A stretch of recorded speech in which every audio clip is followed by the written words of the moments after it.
दोस्तों नमस्कार, बहुत स्वागत आपका चौकस भारत में। मैं आपका दोस्त ब्रजेंद्र। देखिए, राजद सुप्रीमो लालू प्रसाद यादव एक बार फिर से फॉर्म में दिख रहे हैं।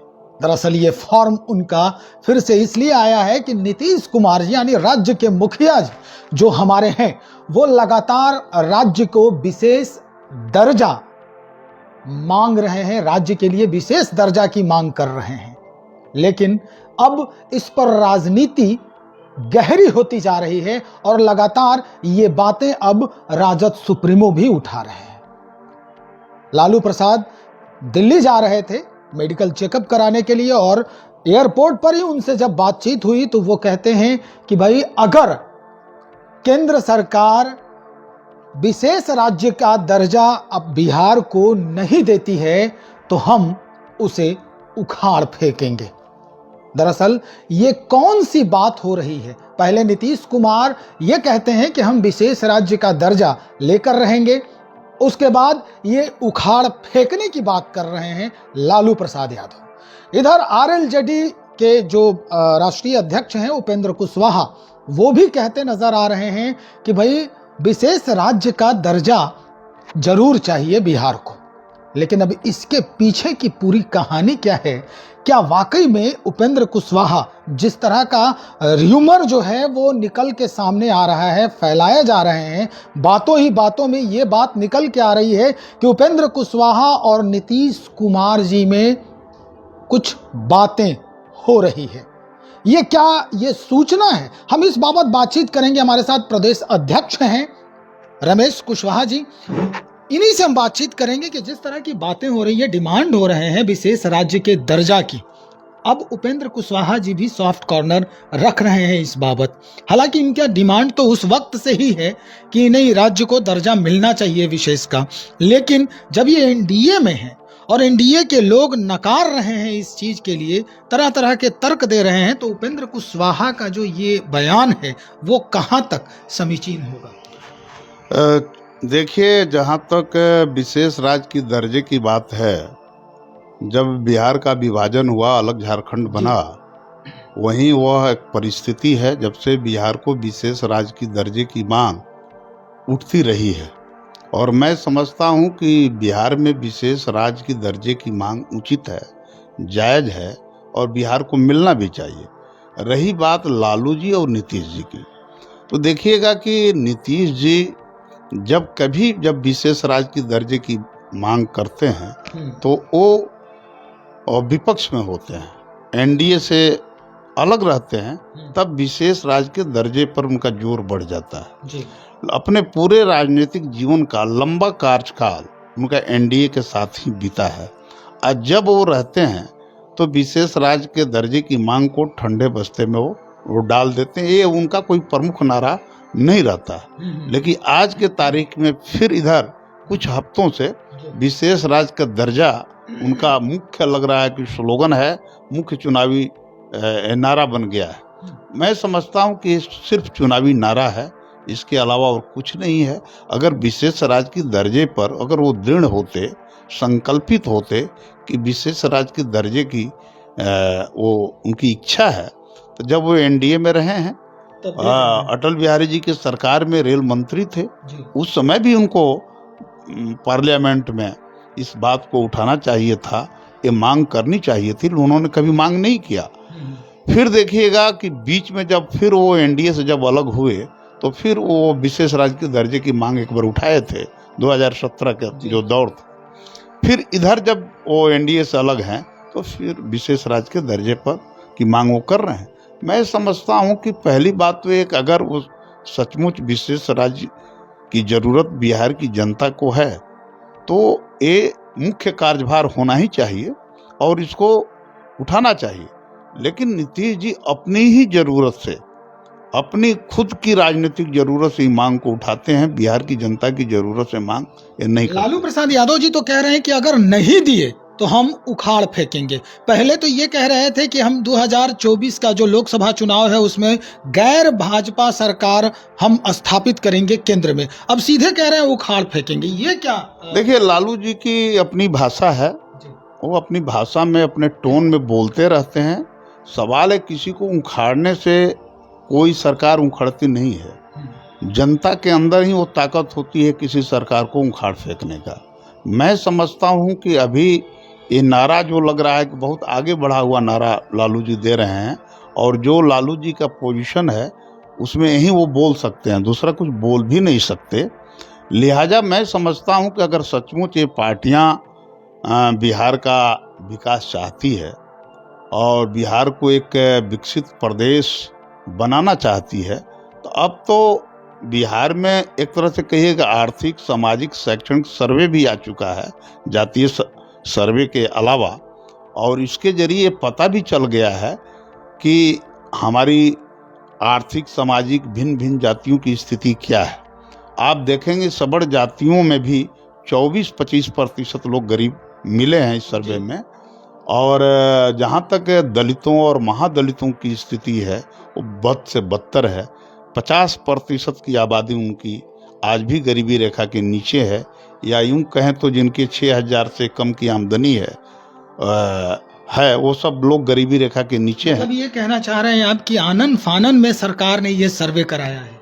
देखिए, आनन फानन में तो हुआ ही है, इसके पीछे कोई दृढ़ लक्ष्य रहता तो हम लोग समझते कि भाई बिहार का ये उत्थान करना चाहते हैं। मान लिया जाए कि आज तो जातीय सर्वे सब क्या हुआ, दलितों का तो पहले से ही होते रहा है। ऐसा नहीं है कि दलितों का पहली बार हुआ है या 1931 में हुआ था। हर 10 वर्ष पर दलितों का सर्वे होता है। आखिर दलितों में इतने गरीब लोग क्यों हैं? 50% गरीब लोग क्यों हैं? उनके विकास के लिए सरकार ने योजना क्यों नहीं बना पाई आज तक? नीतीश जी तो ही हैं, 18 वर्षों से उनके हाथों में बागडोर है और ड्राइविंग कुर्सी पर बैठे हुए हैं। तो भाई महादलितों के लिए, दलितों के लिए विशेष योजना उन्होंने क्यों नहीं चलाया ताकि उनको गरीबी से ऊपर लाया जा सके? तो मैं समझता हूं कि जातीय सर्वे के जरिए एक या कुछ आरक्षण बढ़ा देना एक गरीबी उन्मूलन का ये हथियार नहीं हो सकता है। इससे गरीबी उन्मूलन नहीं होगा। अगर गरीबी उन्मूलन करना है तो सबसे ज़्यादा जरूरी है यहाँ पे कि यहाँ जो मजदूरों का ही पलायन बिहार में नहीं हो रहा है, पूंजी का भी पलायन बिहार से हो रहा है। आप देखेंगे बैंकों में बिहार के लोगों की जो जमा कुल राशि है उसका 70% हिस्सा आंध्र प्रदेश, तमिलनाडु, गुजरात और महाराष्ट्र चला जाता है। सरकार इसको क्यों नहीं रोक पा रही है? उस पैसे के जरिए हम यहाँ छोटे मझोले किस्म के उद्योग लगाएं, कृषि को और डेवलप करें, कृषि पर आधारित लघु उद्योग हम बनावें ताकि लोगों को रोजगार भी मिल सके और लोगों की क्रय शक्ति भी बढ़ सके। सर, भारतीय जनता पार्टी के तरफ से ये कहा जा रहा है कि लगभग 1 लाख करोड़ जो रुपए हैं वो दिए गए, लेकिन नीतीश कुमार जी उस पैसे का केंद्र से उनको मिला था बिहार को विकसित करने के लिए, लेकिन बिहार विकासशील भी नहीं है। देखिए, बिहार को विकासशील कैसे कह सकते हैं आप? जो भी विकास का जो सूचकांक है हम लोग देखें तो राष्ट्रीय स्तर पर बिहार आज भी पिछड़ी है, आज भी काफ़ी पिछड़ा हुआ है, हर मोर्चे पर बिहार पिछड़ा हुआ है। तो इसको हम विकासशील माने विकसित प्रदेश तो हम कभी नहीं कह सकते कि बिहार बहुत विकसित कर गया। हाँ, जरूर बिजली चली गई है गाँव में, सड़कें बनी है वर्ल्ड बैंक के पैसे से, जापान के पैसे से जरूर सड़कें बनी है, लेकिन ये कोई विकास का कोई सकारात्मक मॉडल नहीं है। सकारात्मक मॉडल तब होता कि यहाँ पर खुद रोजगार का सृजन सरकार कराती, लोगों को बड़े पैमाने पर रोजगार देती, लोगों की क्रय शक्ति बढ़ाती, या एक हद तक यहाँ पे खास करके बिहार कृषि पर एक बड़ी आबादी निर्भर है। कृषि के विकास के लिए सरकार को विशेष ध्यान देने की जरूरत थी, जो बिहार सरकार आज तक चाहे लालू जी की सरकार रही हो या आज के तारीख में लालू नीतीश जी की सरकार हो, ठोस रूप से कुछ भी कृषि के विकास के लिए नहीं कर पाई। आज भी कृषि का बड़ा हिस्सा सिंचित नहीं हो पाया है, हर खेतों तक पानी नहीं पहुंचाया गया है, उत्पादन में भी कोई गुणात्मक छलांग नहीं लगा है। नीतीश जी 4 कृषि रोड मैप पेश किए हैं बिहार में, लेकिन एक कृषि रोड मैप के जरिए कृषि में कोई गुणात्मक परिवर्तन हम लोगों ने नहीं देखा है। कृषि लाभकारी नहीं बनी है, किसान आज भी खुशहाल नहीं हैं। अब जब तक ले खुशहाल किसान नहीं होंगे बिहार का, तब तक बिहार का विकास नहीं हो सकता है। इसके लिए जरूरत इस बात की है कि जमीन का नए ढंग से सर्वे हो जमीन को लेकर बड़ी विवाद हैं, जिसके लेकर के बड़े पैमाने पर खून खराबा भी होते रहता है, हत्याएं भी होती रहती है। इसके लिए डी बंदोपाध्याय ने एक जो कमीशन बना था उसकी रिपोर्ट भी ठंडे बस्ते में माननीय नीतीश जी ने डाल दिया है, उसको भी लागू करना चाहिए था इनको। और कृषि का डेवलपमेंट के लिए, किसानों की क्रय शक्ति को बढ़ाने के लिए बहुत कुछ करना है जो नीतीश जी नहीं कर पा रहे हैं। जो बाजार समिति थी पहले, उसको भी उन्होंने भंग कर दिया। अब लेकिन ये राग जो है लगातार उधर से अलापा जा रहा है कि भाई विशेष राज्य का दर्जा चाहिए। 14वें अगर वित्त आयोग की बात करें तो उस समय मनमोहन सिंह प्रधानमंत्री हुआ करते थे, उनके मार्गदर्शन में ही ये बात सामने आई थी कि अब किसी भी राज्य को विशेष दर्जा नहीं दिया जाएगा। और भारतीय जनता पार्टी से के तरफ से ये बातें बार बार जो है ये बताई जा रही है कि अब विशेष राज्य का दर्जा मनमोहन सिंह ही बंद करवाए थे। अब कैसे ये डिमांड पूरी करेंगे ये लोग केंद्र सरकार की तरफ से भी, और जो मांग रहे हैं इधर आरएलजेडी के जो मुखिया हैं, राष्ट्रीय अध्यक्ष हैं उपेंद्र कुशवाहा जी, वो भी समर्थन कर रहे हैं। तो ये पूरा जो मसला है ये कैसे हल होगा?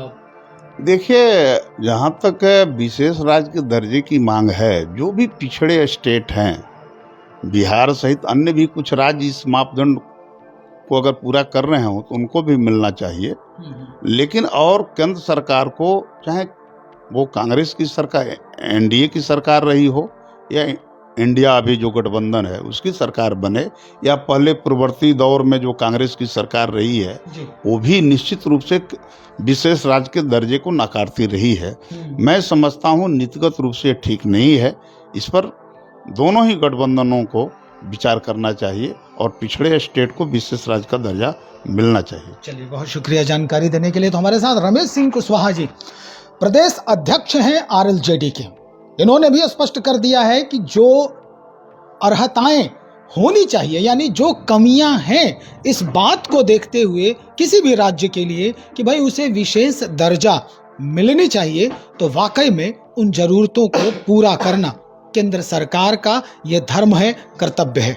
हालांकि भारतीय जनता पार्टी के तरफ से लगातार ये बयान दिया जा रहा है कि जो पहले पैसे दिए गए उसका तो कोई हिसाब नहीं है, वो खर्च नहीं किए गए।